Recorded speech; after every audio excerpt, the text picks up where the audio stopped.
जय हिंद, जय भारत, वंदे मातरम। दोस्तों, मैं अमृतसर से पूर्व लेफ्टिनेंट जगदीश चंद्र। दोस्तों, आज मैं सेना के सिस्टम और आर्मी ऑफिसर के बारे में बात करने जा रहा हूं, खासकर जो सीओज हैं। अभी अभी एक मामला आया था कि रात को 9 बजे कोई मुहतरमा किसी ऑफिसर को मिलने आती है।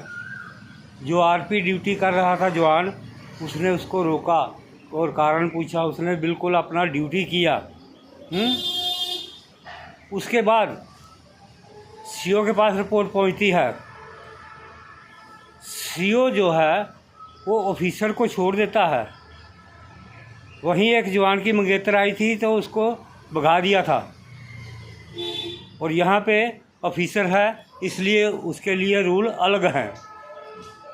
तो सीओ देखो, उसको ऑफिसर को बचाने के लिए कैसे बहाना, जवान को सज़ा दे दिया। वो किस बात की सज़ा दिया भाई? तो कौन से ज़माने का सीओ है तू? हैं? ये सुधर जाओ, सब अच्छे रहोगे। जिस जवान के साथ कोई ऑफिसर हीन भावना रखता है उसको मैं गालियां दूंगा। वो सीओ देखो, उसको ऑफिसर को बचाने के लिए कैसे बहाना ढूंढता है, और जवान को फंसाने के लिए बहाना ढूंढते हैं। सिर्फ बहाना चाहिए जवान को सज़ा देने के लिए, और उसको निकाल लिया है ऑफिसर को। बोलता है मैंने समझा दिन के 9 बजे। वाह, कौन सा सीओ है फिर तू? क्यों गलत समझा? समझा नहीं, जानबूझ के करते हो तुम लोग। बंदे का पुत्र बन जाओ इस तरह के ऑफिसर। जिस जवान को सेना से निकालते हो, और ये देश में हर डिपार्टमेंट की बात कर रहे हो, सेना की नहीं, सेना में तो ख़ास तौर पे होता ही है ये सब कुछ। और हर डिपार्टमेंट, अभी Punjab and Haryana high court ने एक ठीक काम किया है। देर आए दुरुस्त आए। ये काम बहुत पहले होना चाहिए था। रक्षा मंत्रालय में, दिल्ली में कोई किसी की बात नहीं सुनता। जो एक छोटा सा क्लर्क है कि नहीं, वो भी अपने आप को जनरल से कम नहीं समझता है। इतने ऊंचे दिमाग हैं इन लोगों के। कोई समझ नहीं है, कोई सुनता नहीं है। आज मुझे 42 साल हो गया लगे हुए, और मैंने सीओ के कारनामे बताए, उसके ऊपर तो कोई कार्रवाई नहीं कर रहे हो। मर गए हो क्या? हैं? पूछो ना उसको, भूतनी के कंजर को। 51 battalion 1981-84 lieutenant colonel Madan Lal, जो दिल्ली के कनाट प्लेस में बैठा है।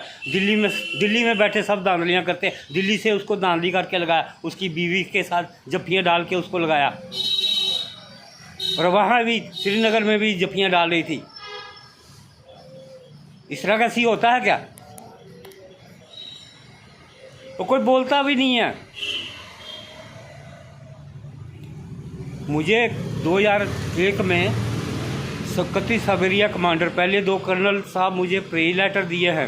वो प्रेयर लेटर में लिखते क्या है सुनिए, देशवासी सुने। कोई बोलता नहीं है, मत बोलो भैया, मैं तो देश के लिए सब कुछ कर रहा हूँ। मेरे को क्या, मेरे 72 के पार हूँ मैं, मुझे कोई टेंशन नहीं है। मैं आप लोगों की भलाई के लिए बोलता हूँ। आप लोग ज़रा भी उसमें दखल नहीं देते हो। बोलना चाहिए। मैं गलत हूँ तो गलत बोलिए, जो गलत है उसको गलत बोलिए। जो इस समय चुप है, बाद में वही पछताएंगे, रोएंगे। मुझे क्या लिख के देते हैं कर्नल सत्यनारायण सिंह जी? वो लिखते हैं, भूतपूर्व सैनिक जगदीश चंद्र स्नेह, आपका पत्र हमें प्राप्त हुआ। ये जानकर हमें बहुत ही खुशी हुई कि सेवानिवृत्त होने के, ये वर्डिंग सुनते रहे ना क्या लिखते हैं, सेवानिवृत्त होने के पश्चात भी आपके हृदय में देश व सेना सेवा कोर के प्रति पूर्ण समर्पण की भावना कूट कूट कर भरी हुई है।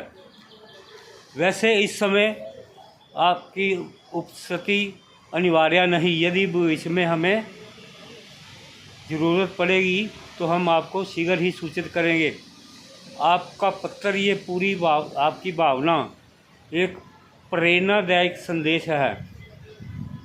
और साथ में ये भी लिखते हैं, आपका पत्र पूरी बटालियन को पढ़ के सुनाया गया। ये हर चीज़ का माने समझिए, एक एक वर्ड सुनने वाला है, ऐसे नहीं लिखा है उन्होंने। मैं था ही ऐसे, क्योंकि वो लिख रहे हैं, सेवानिवृत्त होने के पश्चात भी आपके हृदय में देश व सेना सेवा कोर के प्रति पूर्ण समर्पण की भावना कूट कूट कर भरी हुई है। तो इससे आगे और क्या होता है। और साथ में नीचे लास्ट लाइन में क्या लिखते हैं, हमें आप जैसे बहादुर पूर्व सैनिकों के ऊपर नाज है। इससे आगे क्या लिखे, और उस 2 कर्नल साहब ऐसे लिख के दिए हैं मुझे, मैंने कारगिल जंग और कश्मीर में आतंकवाद का सामना करने के लिए सर्विस ऑफर किया। वो भूतनी के कंजर ने जिसने मुझे निकाला है, 25 फरवरी 1984 को कोई माहौल ख़राब नहीं था, कोई जंग नहीं लगी थी। वो लिखता है ऑर्डर डिसोबे, और लिखता है इन द लॉफुल कमांड। ये लॉफुल कमांड देखिए, इसकी कमांड में दंगा भी हुआ, और जो कुत्ता बिल्ला वो भी जवान को गाली दे रहा था। ये होती है कमांड क्या? ये सीओ की कमांड है। सीओ की कमांड, इससे पहले सीओ साहब थे लेफ्टिनेंट कर्नल KPS सोन साहब, आज भी उनको दिल से सलूट करता हूँ। उन्होंने मुझे दिया नहीं कुछ, लेकिन उनकी कमांड को सलाम है। कोई ऑफिसर जवान से पंगा ले रहे तो खाट खड़ी कर देते थे, उसको बोलते थे सीधा पंजाबी में, और तू सिपाही बन गया ओए, किसी के डॉक्यूमेंट खराब। ये भूतने का जैसे ही इसने कदम रखा, इसकी किस्मत, इसका कारनामे ही ऐसे भूतने के कंजर के, दे सजा दे सजा, दे कोर्ट मार्शल दे कोर्ट मार्शल। इसको शर्म नहीं आई कंजर को, खुद बीवी को आगे करके नौकरी कर रहा था। मुझे पेंशन के करीब नौकरी से निकालता है, और 6 मंथ RI देता, तेरी माँ की ऐसी की तैस। भूतनी के कंजर, ये रक्षा मंत्रालय, इसको पूछ ले।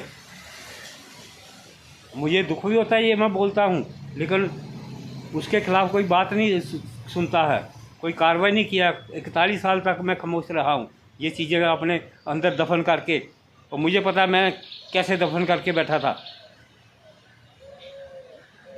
वो देशभक्ति ही थी, वो गाली उसको निकाला, अब भी निकाल रहा हूँ, ये भी देशभक्ति है। उसने मेरे देशभक्ति के जज्बे को तहस नहस किया है। अच्छा होगा, मेहरबानी करके उसको पूछ लीजिए, उसको पूछिए जो मैंने 16 अगस्त पिछले साल 16 अगस्त की वीडियो में बताया है, उसकी बीवी के कारनामे। उसने आंख से देखा है अपने घर में ये कंजरखाना। उसको मेहरबानी करके पूछ लीजिए। मुझे अफसोस होता है कि मैं सेना के लिए, इसीलिए मैं खामोश रहा था कि सेना की बदनामी होती है। मैं बदनामी करने में खुश नहीं हूँ, और सेना से चमचागिरी और ये सेवादारी प्रथा तुरंत बंद होनी चाहिए। सेना को ऐसा योद्धा बनाओ कि सामने खड़ा दुश्मन उसकी पैंट गिली हो जाए, लेकिन ऐसी सेना नहीं है, मेरे मुताबिक नहीं है सेना। उस समय में ही देखिए 82 में कार्रवाई में, तब मुझे बहुत सुकून मिला था, क्योंकि मुझे वही एक अच्छा कारनामा करने के लिए मौका मिला। मेरे सामने तो कोई ऐसा मौका आया ही नहीं, और जब आया मैंने खुले दिल से सर्विस ऑफ़र किया था। अब मौका नहीं दिया तो ये मेरा कसूर नहीं है, मैंने दिलो जान से लिख करके भेजा था। चलो वो हालात थे जो उनको पता है, मुझे नहीं पता वहाँ कैसे क्या हालात थी, और बुला सकते हैं नहीं बुला सकते, बट मैंने दिलो जान से सर्विस ऑफ़र किया था। और दिल्ली में बैठे मुझे जब 31 सबरिया कमांडर लिख कर देते हैं, साफ शब्दों में लिख के दिया, और मैंने उनको भी यही कहा था कि 25 फरवरी 1984 को कोई जंग नहीं लगी थी, कोई हालात ख़राब नहीं थे, हालात ख़राब अब हैं। अब मुझे आप बुलाइए, मुझे मौका दीजिए, और मैं देखता हूँ कौन से टेररिस्ट कैसे हैं, खाल खींच के रख दूँगा। मैं था ही ऐसे, इसीलिए मैंने 2 टर्म से कश्मीर चुना, वहीं से चैलेंज मिलता था। मैं कुछ अलग करने के लिए गया था, ये भी कोई कम अलग नहीं है। उसके भूतनी के कंजर को आईना दिखाया मैंने, उससे डरते थे सब, क्योंकि उसका जक दिल्ली में था। ये सब हरामजादियाँ दिल्ली से होती हैं, ये दिल्ली वाले सुधर जाएं। और मेरा हाई कोर्ट और सुप्रीम कोर्ट से यही अनुरोध है कि जो गलत कार्रवाई डालता है उसको खींच दो। जैसे अभी सेना मुखी और डिफेंस सेक्रेटरी को खींचा ना, लाख लाख रुपए जुर्माना डाला, ऐसे डालोगे तो कोर्ट में केसों का सर्विस मैटर, कम से सर्विस मैटर नहीं, दूसरे भी, पुलिस को भी खींच दो अगर केस गलत डाल दिया तो। ये सब जानबूझ के करते हैं, आर्मी ऑफिसर भी जानबूझ के करते हैं। खींच के रख दो इनको, तो कोर्ट में आधे केस वैसे ही आने बंद हो जाएंगे, क्योंकि इंसाफ मिल जाएगा, अगला आएगा ही नहीं। कोई इंसाफ नहीं दे रहा, सब के सब हरामी बने हुए हैं। कोई 2-4% सही हो गए तो मैं कह नहीं सकता हूँ, ज़्यादा लोग हरामी बन, कहीं भी कोई इंसाफ नहीं मिल रहा। जब मुझे साफ लिख कर के दे दिया 31 सबेरिया कमांडर ब्रिगेडियर दलबीर सिंह जी ने 2001 में, तो फिर इनकी माँ क्यों मर रही है? ये सैनिक मामला है, सैनिक के तरीके से देखता ही कोई नहीं है। जब उन्होंने देखा है तो दूसरे को भी उसकी भाषा, लैंग्वेज समझना चाहिए ना, वो क्या लिखते हैं। ब्रिगेडियर दलबीर सिंह जी ने मुझे 31 सबेरिया कमांडर ने लिख कर के दिया साहब, आपको 1984 को सेवानिवृत्त किया गया था, आपका हिसाब पूरा करने के लिए कंट्रोलर जनरल डिफेंस अकाउंट नई दिल्ली से संपर्क करें। तो वहाँ से मुझे जवाब आता है कि आपके पास साथ कोई अनुशासन कार्रवाई हुई, डिसिप्लिनरी एक्शन हुआ है, तो उसके निर्णय की कॉपी लीजिए। तब तो किसी भूतनी के कंजर ने उसको पूछा नहीं। जब मुझे बिना किसी पेपर के साइन और बिना कोई पेपर इशू किए मुझे निकाला, तब कोई कंजर मर गए थे क्या पूछने वाले उसको? उस गली के बच्चे को पूछो ना, 43 में डिसमिसल मुझे बताता है, 43 डिसमिसल ऐसे ही किया है क्या? उसको क्यों नहीं जूता मारते हो? सेना की बदनामी हो रही है, रोको ये, जल्दी से रोको। मुझे शांति नहीं मिल रही है ये मैं बोल के, लेकिन उसको पूछता भी तो कोई नहीं है ना, फिर मैं तो यही करूँगा ना। मेरी इन चीज़ों पे हर देशवासी, आर्मी ऑफिसर, रक्षा मंत्रालय मंथन करिए। मैं देश और सेना का सुधार चाहता हूँ, मैं किसी का दुखी नहीं हूँ, मुझे किसी से वो नहीं है।